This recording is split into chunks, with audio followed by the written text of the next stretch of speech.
Two former Mountain Comprehensive Care employees were indicted last week on charges including child abuse. The company says it was shocked by the news, adding that it goes against everything the company is fighting against. Kentucky voters a step closer from having an opportunity to amend the state constitution to possibly limit the governor's pardoning powers. And we'll see some snow showers later tonight. I'll have more on that now at 5:30.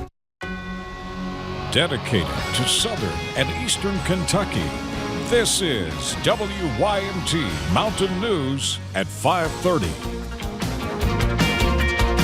Good evening, I'm Steve Hensley. With Thomas and Jennifer Stacy behind bars in Floyd County facing charges of child abuse for allegedly assaulting their adopted child for several years, the community is still reeling from the news. WYMT's Buddy Forbes spoke to the couple's former employer, who says they never would have expected this. Representatives from Mountain Comprehensive Care Center say it came as a shock. There are broken pieces in every aspect of our lives. We don't know what goes on behind closed doors. When they learned that Thomas Stacy Jr. and his wife, both of whom worked for the company, are accused of child abuse. So we had nothing that came to light. There was nothing ever substantiated against either of the Stacys. With annual deep dives into the Stacys' lives by the company, and Thomas pastoring a church. You know people, you think you know them. Kathy Baldridge says the surprising news is hitting the community hard. It makes me very sad. I take pride in the people that we hire through this agency, and when I find out that allegations have been made, it's very difficult. It's very difficult to get it off of your mind. Though she says the children in the Stacy home were not placed there through Mountain Comprehensive Care, and she is heartbroken by the news. She worries about the negative impact the pair's indictment could have on the confidence in the foster care system. I wouldn't want anyone to be discouraged by what happened, because, this is 1 in a million cases. You always hear the bad, you very seldom hear the good. She says there are still good people working to do good things and give children a good life. In Floyd County, Buddy Forbes, WYMT Mountain News. As you may have seen in that video, the church where Stacy was a pastor has since removed his name from the sign, as community members continue to say they are in disbelief that this could have happened in their backyard. Who poached 2 bull elk in Knott County last week? Officers with the Department of Fish and Wildlife are committed to finding who is responsible. The reward is now up to $6,000, leading to an arrest and conviction. Captain Andrew Suit says the killings were selfish and reckless. No meat was utilized and no antlers were taken. These elk belong to everybody, and they're a valuable resource to the Commonwealth. And we're going to vigorously pursue whomever is responsible for these selfish acts. A successful restoration project that brought elk back to eastern Kentucky began in 1997. Milwaukee police are responding to what they are calling a critical incident on the Molson Coors campus amid reports of a possible shooting. Details still very limited right now. WISN-TV in Milwaukee reported that a Molson Coors employee received an email about an active shooter near one of the buildings.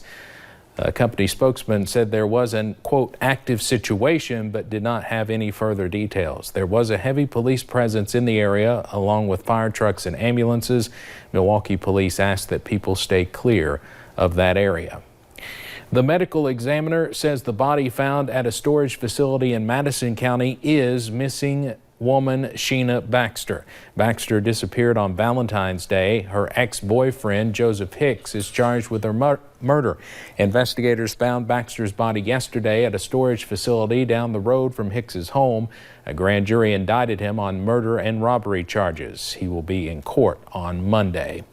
The search is still on for a missing Tennessee toddler. Evelyn Boswell went missing in December. However, she was not reported missing until February 18th.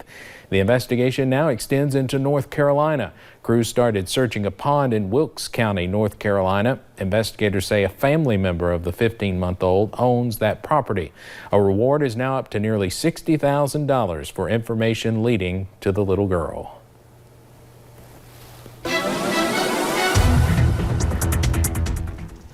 And we saw some rainy and gloomy conditions earlier today, and we're still seeing those as we go throughout the afternoon. If you look outside your window or at the National Weather Service camera over Jackson, you can see those very cloudy conditions, very overcast skies. So you can even see that here into Hazard at our WYMT studio camera. I mean, just really cloudy conditions and wet. You can see those wet conditions as well. We're still seeing those showers coming down. So just be careful if you're out on the roads because of these showers. We could be seeing a couple of slick spots as we head into tonight and overnight tonight. But as we go into those really late hours tonight, we are looking to see temperatures drop into those mid-20s. So any rain we will be seeing is going to start to transition into some snow overnight. And with that, the National Weather Service has issued a couple winter weather advisories for Harlan, Letcher, and Wise counties. So mainly looking at those higher elevations as we go overnight tonight. And I'll break that down for you and some possible more snow chances that we have coming on Friday in just a bit. Steve? All right. Thank you, Brooke. You could have the chance to amend the state constitution by limiting the power a governor has in pardoning people. Today, that measure took another step toward becoming law in passing the state Senate. WYMT's Phil Pendleton has more on what was said as the bill was approved in the chamber.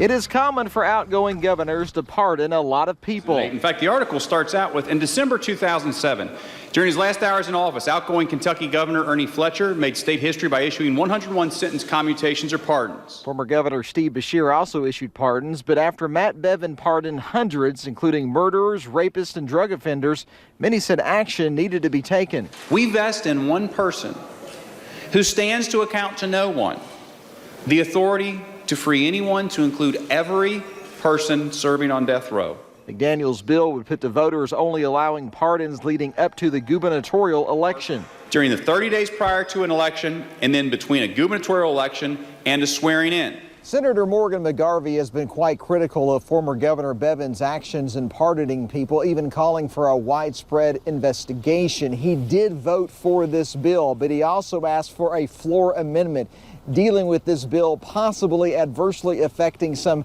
death penalty commutations. However, that amendment was defeated. The constitutional amendment easily passed a committee last week and on Wednesday sailed through the Senate 33-4. Senator Robin Webb called the action an overreaction. This is a dangerous path to go down. When you look at the number of constitutional amendments that we have proposed this session, it just troubles me deeply. But I don't think that the bad actions of one governor should reflect on another, and I'm certainly going to conduct myself very differently when it comes to pardons. The bill now goes to the House, where senators say they expect more amendments. In Frankfort, Phil Pendleton, WYMT Mountain News.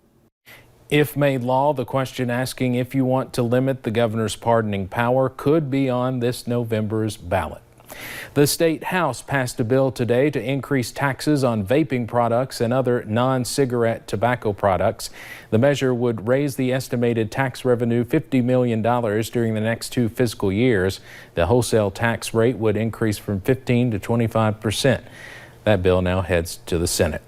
Coming up on Mountain News at 5:30, a new study is out with suggestions on why you should ditch sugary drinks for some water. And not only are we looking at snow chances tonight, but we're also tracking a system for Friday. We'll break that down for you coming up.